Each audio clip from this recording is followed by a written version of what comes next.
প্রেতাত্মা তারা এখনো আসে কোনো নির্জন স্থানে।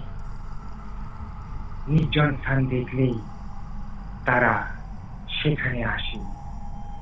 মানুষের মৃত্যুর পর তাদের জীবাত্মা চলে যায় প্রেতলোকে ঠিকই, কিন্তু তাদের যদি কোনো আশা আকাঙ্ক্ষা থাকে তারা বারবার ফিরে আসে এই প্রকৃতির মাঝে। গভীর রাতে, নির্জন দুপুরে, শীতে, সন্ধে, গধূলি লগ্নে তারা বারবার ফিরে আসে। তারা যখন গভীর রাতে ফিরে আসে তখন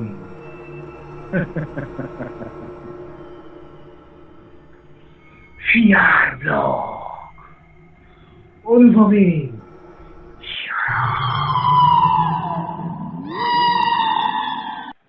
রাত 12:10।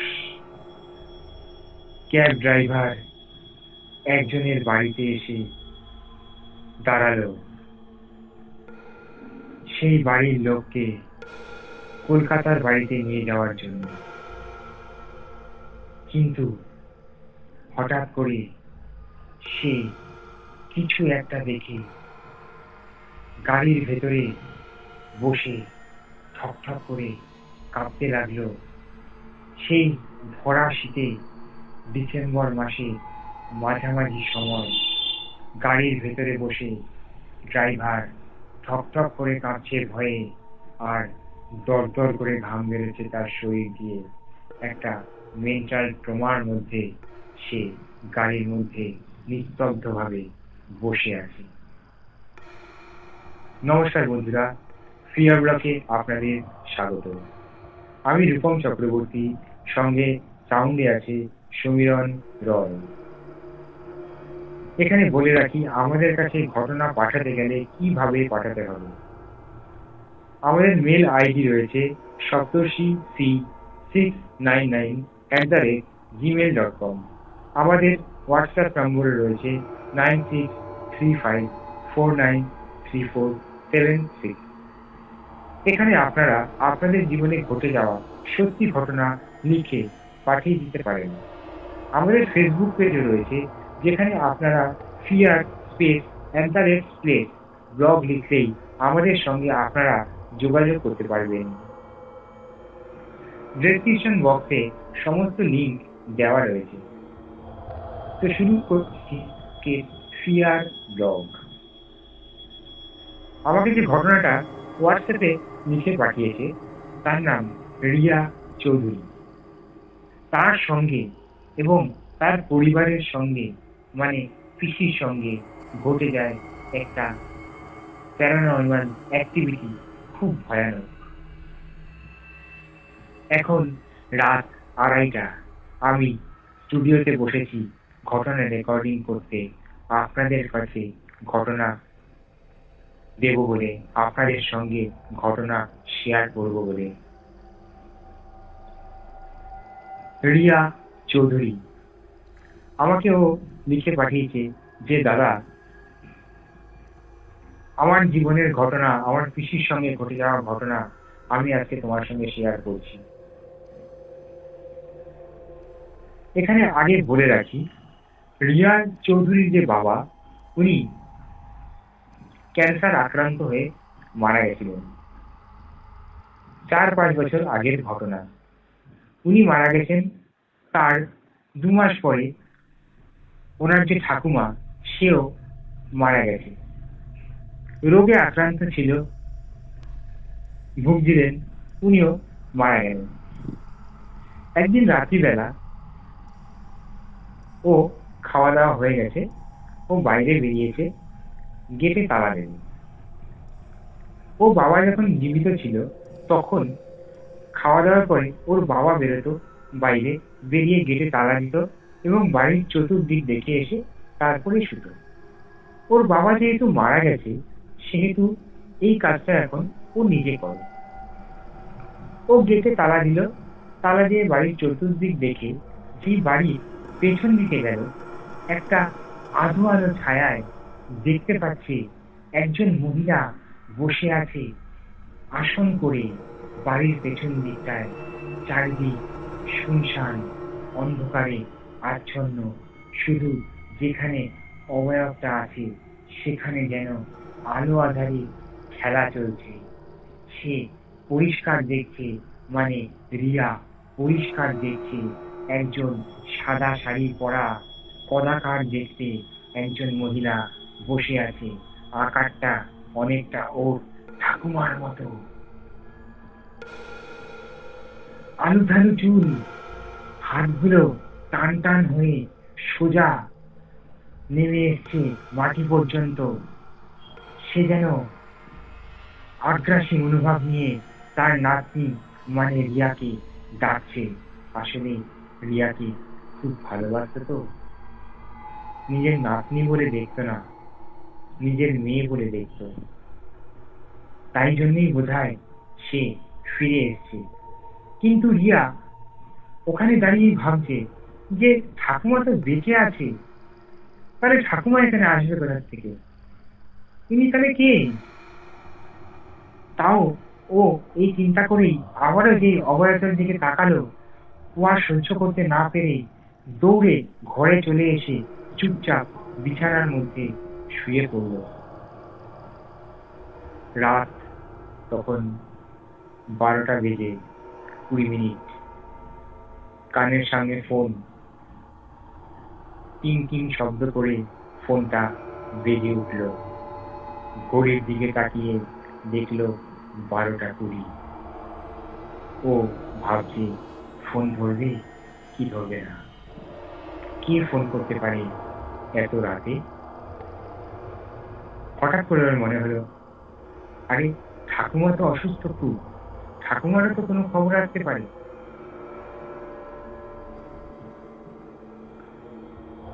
ও ফোনটা ধরলো।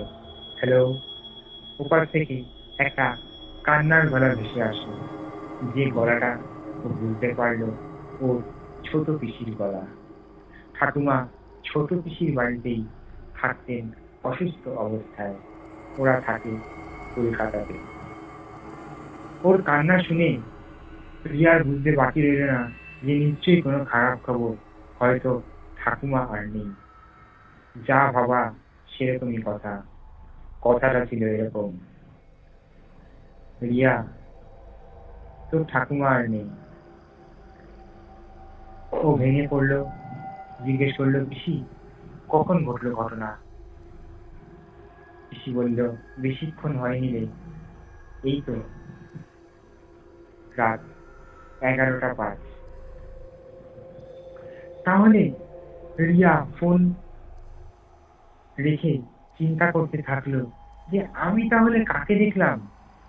আমি তো দেখেছিলাম রাত তখন 11:30টার একটু বেশি টাইম হয়েছে। আমি কি তাহলে আমার ঠাকুমাকেই দেখলাম? ফোন রেখে ও চিন্তায় মগ্ন হয়ে গেল। ওর মা জেগে উঠে বলল, কিরে কি হয়েছে? বলল, মা ঠাকুমা আর নেই। তো ঠাকুমা তো মারা গেল, শ্রাদ্ধ শান্তি হলো। ঠিক তার 7 দিন পরে বাড়ির একটা কাগজপত্র নিয়ে ওর পিসিরা কলকাতার বাড়িতে নাড়াচাড়া করছে, দেখছে সমস্ত কাগজপত্র ঠিকঠাক আছে কিনা, কারণ বাড়িটা তো হস্তান্তর করতে হবে। কাগজপত্র ঘাটতে গিয়ে দেখছে যে দুটো কাগজ মিসিং। তখন পিসির যে ছেলে সে বলল, আরে ওই কাগজটা তো আমাদের ওই বাড়িতে রয়ে গেছে, ওই বাড়িতে যেতে হবে। তখন পিসি বললে, এখন কি হবে শোনা? আমাকে তো কালকে সকালবেলা উঠেই বেরিয়ে যেতে হবে, বিডিও অফিস যেতে হবে সকালবেলা 10টার মধ্যে। বিডিও অফিসার যেতে বলেছে। কালকে সকালে গিয়ে আনতে আনতে তো কালকে জমা না দিলে পরে তো খুব প্রবলেম হয়ে যাবে। কালকেই তো লাস্ট ডেট ওদের জমা দেওয়ার। তখন ছেলে বলে উঠলো, কোনো ব্যবস্থা করার কিছু দরকার নেই, আমি গাড়ি বুক করছি, ক্যাব বুক করছি। ও ক্যাবের পর ক্যাব বুক করে যাচ্ছে, কিন্তু কোনো ড্রাইভারই আসতে রাজি হচ্ছে না। হঠাৎ তো একটা ড্রাইভার রাজি হলো। ঠিক আছে, আমি যাবো দিদি আপনাদেরকে নিয়ে। গাড়ি আসলো, তখন বাজে রাত 12:30। ওরা গাড়ি করে যখন অশোকনগরের বাড়িতে আসলো, তখন রাত 2টোর উপরে বেজে গেছে। ওরা গাড়ির ড্রাইভারকে বলল যে, ভাই তুমি একটু গাড়ির বাইরে দাঁড়াও, আমরা এক্ষুনি চলে আসবো।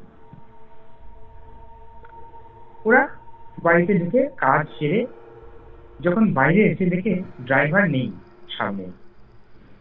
অনেক ডাকাডাকি করলো, ড্রাইভারের নাম ছিল বলাই।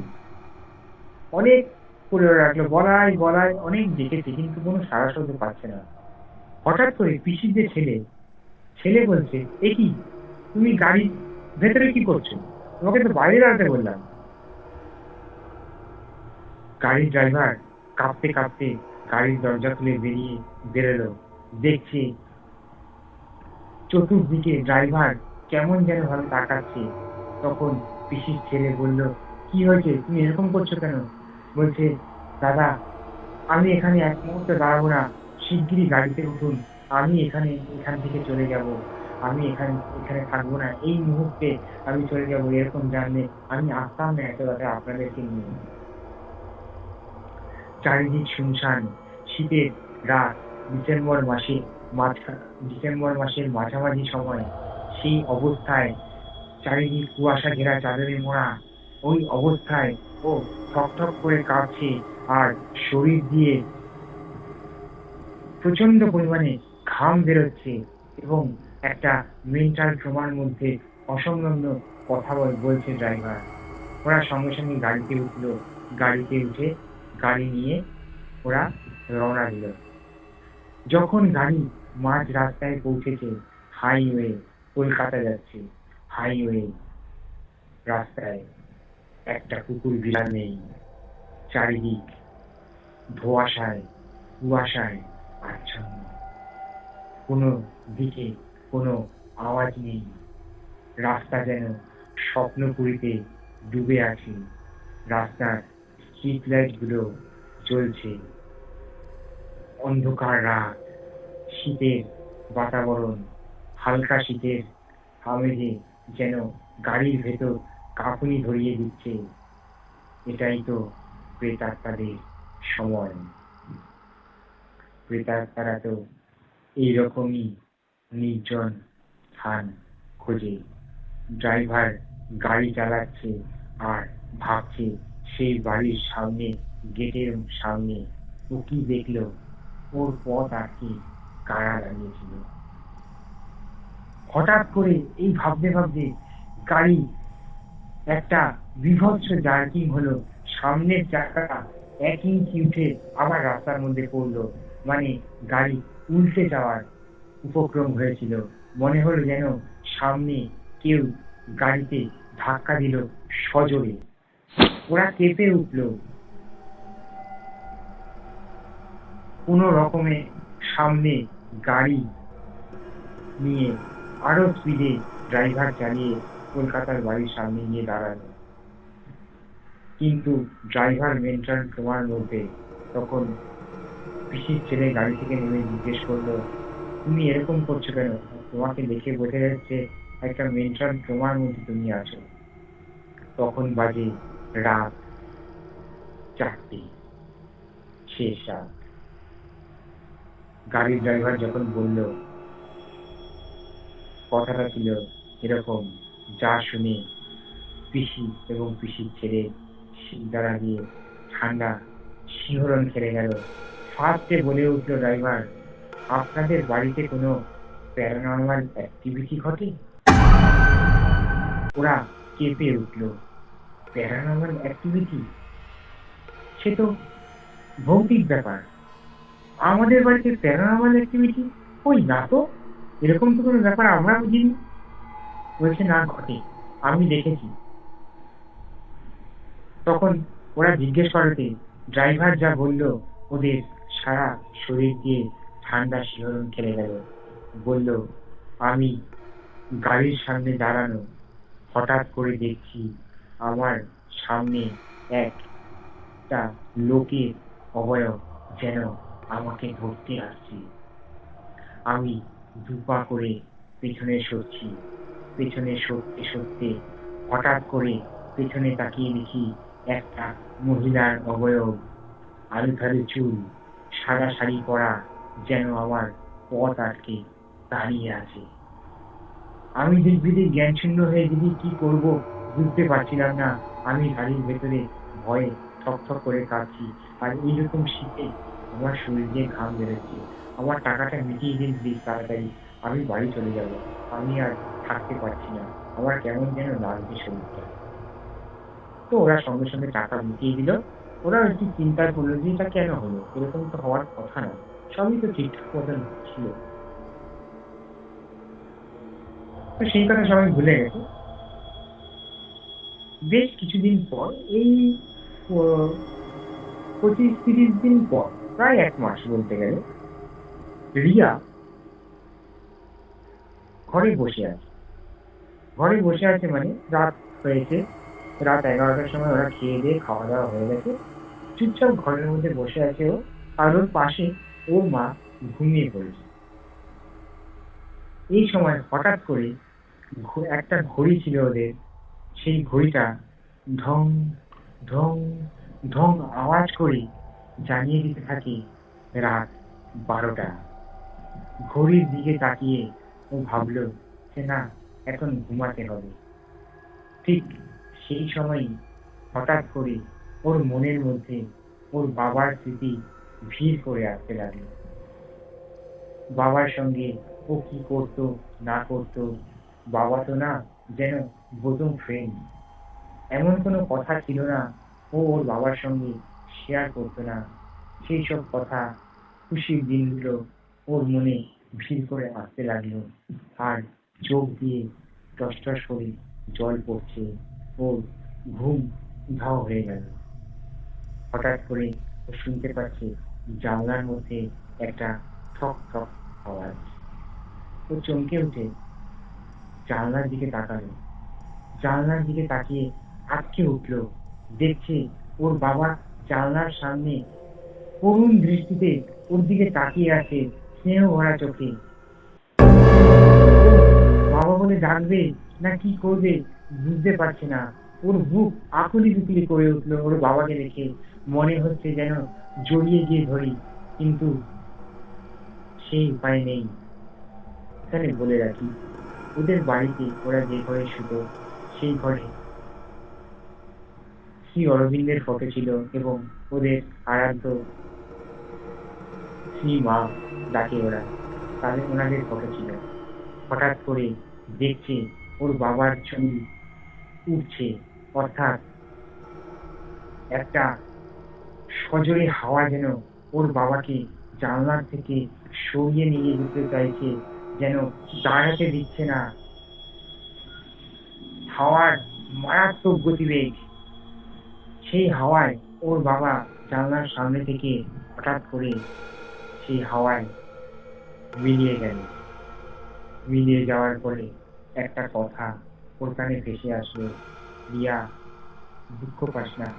তুই যখনই আমাকে ডাকবি আমি আসবো। আমি তোর আশেপাশেই আছি। আমি তোর উপর নজর রাখছি। দুঃখ পাস না, ঘুমিয়ে পড়, অনেক রাত হলো। ও বলেছে, দাদা, বাবা কথাটা বোধহয় সত্যিই বলে গেছে। কারণ আমি যখনই বাবার চিন্তা করি তখনই আমি ঘরের মধ্যে হোক ঘরের বাইরে হোক বাবার এক্সিস্টেন্স বুঝতে পারি। যেন মনে হয় বাবার স্নেহময় ভরা চোখ আমার চোখের সামনে ভেসে ওঠে। আর স্নেহের হাত, স্পর্শ, স্নেহের হাতের স্পর্শ আমার মাথায় আমি অনুভব করতে পারি। যাই হোক, আমি আর কথা বলতে পারলাম না, মানে তোমাকে লিখে উঠতে পারলাম না। বাবা এখনো আছে, এটুকুনি তোমাকে জানালাম। আমার আর কোনো বলার কিছু ছিল না। যদি ভালো লেগে থাকে তাহলে তোমার ভগবান প্রদত্ত গলায় এটা দিও। শুভরাত্রি, ভালো থেকো, সুস্থ থেকো। আর প্রতি সপ্তাহে তোমার ঘটনা যেন আমরা শুনতে পাই তোমার গলায়। এই ছিল আজকে আমার ঘটনা। নমস্কার দাদা। রিয়া, তোমার ঘটনাটা সত্যি খুব ভালো লেগেছে এবং খারাপও লাগলো, দুটোই আমার লাগলো আজকে। এখন অনেক রাত, আমি তোমার ঘটনাটা ফেয়ার লকের টিমের সঙ্গে অবশ্যই শেয়ার করলাম আজকে। কমেন্ট করবে, ওরা সবাই কমেন্ট নিশ্চয়ই করবে।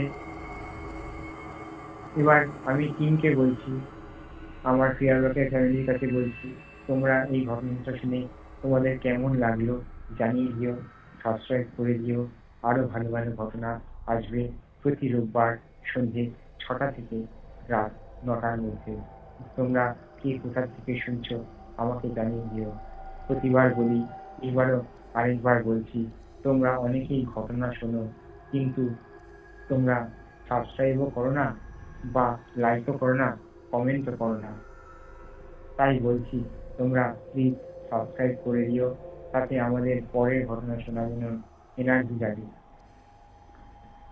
সাবস্ক্রাইব করে দিও, বন্ধুদের মাঝে প্রচুর প্রচুর শেয়ার করো। আজকে এই পর্যন্তই। নমস্কার, শুভরাত্রি, সুইট ড্রিম।